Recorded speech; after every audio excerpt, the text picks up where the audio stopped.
হযরত জাকারিয়া আলাইহিসসালাম ইতিমধ্যেই হযরত মারিয়াম আলাইহিসসালামের গর্ভ সম্বন্ধে আল্লাহ তাআলার তরফ থেকে সঠিক তথ্য অবগত হলেন। তাই মানুষ জাকারিয়া আলাইহিসসালামের কাছে গিয়ে মরিয়ম সম্বন্ধে আলোচনা করে খুব বেশি সুবিধা করে উঠতে পারল না। জাকারিয়া আলাইহিসসালাম সকলকেই বলতেন, যার যেমন কর্ম তার তেমনই ফল। মরিয়ম যদি অবৈধ অন্যায় কাজে প্রবৃত্ত হয়ে থাকে তবে শীঘ্রই সে শাস্তি পাবে, আর যদি সতীসাধ্যী হয় তবে তার ভবিষ্যৎ হবে উজ্জ্বল ও সম্মানজনক। অতএব এই বিষয়ে সঠিক প্রমাণের পূর্বে কোনো মন্তব্য করা কারো পক্ষে উচিত নয়। তিনি নিয়মিতভাবে মরিয়মের তদারকি করতেন। মরিয়ম লজ্জায় তার খালুর নিকট কোনো কথা বলতেন না, শুধু দিবারাত্র কেঁদেই কাটাতেন। জাকারিয়া আলাইহিসসালাম মরিয়মকে বলতেন, মা কেঁদো না, ভালো মন্দ যা আসে তা একমাত্র আল্লাহ তাআলার পক্ষ থেকেই আসে, তার উপর রাজি থাকাই মুমিনের কাজ। তুমি তাদের প্রচারণার সম্মুখে ধৈর্য ধারণ করো, আল্লাহ তাআলা তোমাকে উপযুক্ত মর্যাদা দান করবেন। মরিয়ম আলাইহিসসালাম কেঁদে কেঁদে 9 মাস কাটিয়ে দিলেন। তখন তিনি ঘর থেকে বেরিয়ে এক বিরাট মাঠ পাড়ি দিয়ে বাইতুল আম, যা বর্তমানে বেথেলহাম নামে পরিচিত, সেখানে গিয়ে পৌঁছলেন। স্থানটি ছিল বাইতুল মুকাদ্দাস থেকে 12 মাইল দূরে। প্রিয় সুধী, সেখানে গিয়ে কি হয়েছিল তা পবিত্র কোরআন শরীফের সূরা মারিয়ামের 22 থেকে 31 নং আয়াতে এভাবে ইরশাদ হয়েছে, মরিয়াম ঈসাকে গর্ভধারণ করল, অতঃপর তৎসহ নিজের অবস্থা গোপন রাখার জন্য লোকালয় হতে পৃথক হয়ে দূরবর্তী স্থানে চলে গেল। প্রসব বেদনার অস্থিরতা তাকে একটি খেজুর বৃক্ষের নিচে আশ্রয় নিতে বাধ্য করল। সে এটার ডাল ধরে বসে পড়ল। সে বলতে লাগলো, হায়, যদি আমি এই ঘটনার পূর্বেই মরে যেতাম এবং লোকদের স্মৃতি হতে সম্পূর্ণ মুছে যেতাম।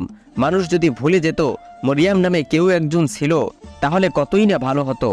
তখন একজন আহ্বানকারী ফেরেশতা তাকে ডেকে বলল, হে মরিয়াম, তুমি দুঃখ করো না, তোমার রব তোমার পায়ের নিকটে নহর জারি করে দিয়েছেন, আর তুমি খেজুর গাছের ডাল ধরে নিজের দিকে নাড়া দাও, ওটা তোমাকে সম্পূর্ণ তাজা খেজুর দান করবে। সুতরাং খাও এবং পান করো, এবং নিজের সদ্যজাত শিশুকে দর্শন করে 2 চোখ শীতল করো।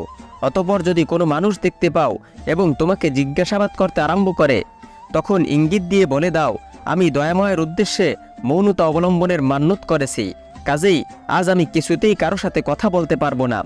অতঃপর সে সন্তান নিয়ে নিজের কওমের নিকট উপস্থিত হলো। লোকেরা সন্তানকে দেখে বলল, হে মরিয়াম, তুমি তো এক অদ্ভুত কাণ্ড করে বসেছ। হে হারুনের বোন, কথিত আছে যে হারুন নামের এই ব্যক্তি হযরত মারিয়াম আলাইহিসসালামের বংশের একজন বড় আবেদ, সংসার বিরাগী লোক এবং অতিশয় নেককার বলে খ্যাত ছিলেন। হে হারুনের বোন, তোমার পিতাও মন্দ লোক ছিল না এবং তোমার মাতাও ব্যভিচারিণী ছিল না, তুমি এটা কেমন কাজ করে বসলে? প্রিয় সুধী, হযরত মারিয়াম আলাইহিসসালামের সন্তান জন্মের পরে সন্তানকে কোলে তুলে নিয়ে আল্লাহ তাআলার নির্দেশ মোতাবেক বাইতুল মুকাদ্দাসের দিকে রওনা হলেন।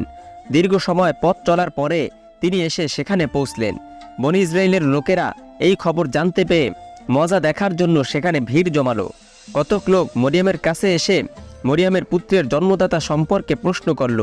মরিয়ম তাদের সাথে কোনো কথা না বলে জানিয়ে দিল, আমি আল্লাহ তাআলার উদ্দেশ্যে মৌনতা অবলম্বন করার মান্যত করেছি, অতএব আমার পক্ষে কারো সাথে কথা বলা সম্ভব নয়। সেই অনুসারে তিনি তখন কারো কথার উত্তর দিল না। তারা বলে উঠল, মরিয়মের অবৈধ সন্তানের গোপনীয়তা প্রকাশ হয়ে যাবার ভয়ে মৌনতা অবলম্বন করার বাহানা তুলেছে। অনেকে বলল, এছাড়া তার আর কী বা উপায় আছে। কতক লোক মরিয়মের উপর গভীর আস্থা পোষণ করত। তারা ইহুদিদের এই ধরনের বিদ্রুপাত্মক কথা শুনে নীরব রইল, কারণ তাদের নিকট কোনো অকাট্য প্রমাণাদি ছিল না। তাই তারা নির্বাক হয়ে থাকতে বাধ্য হলো। দীর্ঘ সময় মানুষরা নানা রকম ঠাট্টা বিদ্রুপ করে যখন খুব মজা জমিয়ে ফেলল, তখন হযরত মরিয়মকে আল্লাহ তাআলা জানিয়ে দিলেন, হে মরিয়ম, তোমার সন্তানের পরিচয় সম্বন্ধে তাদেরকে নবজাতক সন্তানের নিকট প্রশ্ন করতে বলো।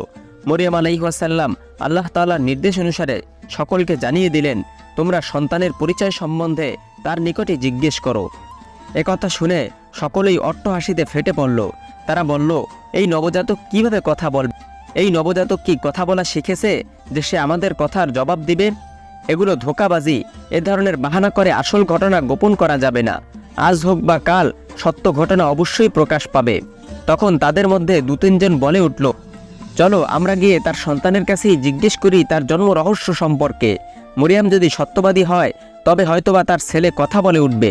এই কথা বলে কয়েকজন লোক নবজাতক শিশুর নিকট গিয়ে জিজ্ঞেস করল, হে মরিয়ম পুত্র, তোমার পিতার পরিচয় কি? তখন নবজাতক শিশু বলে উঠল, আমি আল্লাহর এক বান্দা, আল্লাহ আমাকে যুগের নবী করে পাঠিয়েছেন, তিনি আমাকে কিতাব দান করবেন, তিনি আমাকে বরকত দান করেছেন, তিনি আমাকে নামাজ ও জাকাত আদায়ের নির্দেশ দিয়েছেন, তিনি আমাকে মায়ের অনুগত করেছেন, তিনি আমাকে নাফরমান ও পাপীদের অন্তর্ভুক্ত করেননি।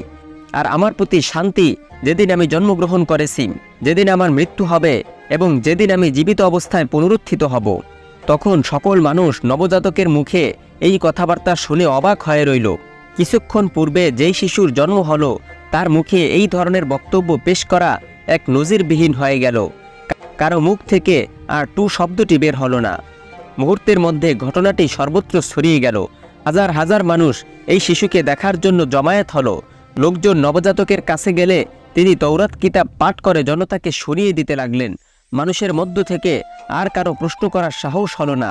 হযরত ঈসা আলাইহিসসালামের মুখে সুললিত কচি কণ্ঠে আল্লাহর বাণী শুনে সকলেই মোহিত হলো। নিন্দুকেরা এই অলৌকিক দৃশ্য দেখে মুখে কাপড় দিয়ে পালিয়ে যেতে লাগলো। আর যারা ঈমানদার ও আস্থাশীল ছিল তারা সারিবদ্ধভাবে দাঁড়িয়ে তৌরাত কিতাব পাঠ শুনে মন্ত্রমুগ্ধের ন্যায় তন্ময় হয়ে রইল। দীর্ঘ সময় পরে হযরত মরিয়াম আলাইহিসসালাম সকলকে বললেন, আপনারা আজকের মতো বিদায় হন। আপনারা প্রতিদিন ভোরবেলা এসে নবজাতকের মুখে তেলাওয়াত শুনে যাবেন। বাকি সময় তাকে নিবৃত্তে ধ্যানমগ্ন থাকার সুযোগ দিন। নবজাতক সাধারণ কোনো মানুষ নয়, সে একজন আল্লাহ তাআলার খাস নবী। একদিন সে সারা পৃথিবীব্যাপী দ্বীনের দাওয়াত পেশ করবেন। সেই দিন তার প্রচারিত দ্বীন গ্রহণ করার জন্য তোমরা প্রস্তুত হও এবং দুনিয়া ও আখিরাতের উভয় ক্ষেত্রে মুক্তি লাভ করো। প্রিয় সুধী, অলৌকিক নবী হযরত ঈসা আলাইহিসসালাম এবং মহিষী রমণী হযরত মারিয়াম আলাইহিসসালামের পূর্ণাঙ্গ ঘটনা জানতে আমাদের পরবর্তী ভিডিও দেখার অনুরোধ রইল। আজ এ পর্যন্তই। নিত্য নতুন ইসলামিক ঘটনা জানতে চ্যানেলটি সাবস্ক্রাইব করুন। ভিডিওটি ভালো লাগলে লাইক, কমেন্ট ও শেয়ার করে অন্যদের দেখার সুযোগ করে দিন। আসসালামু আলাইকুম রহমতুল্লাহ।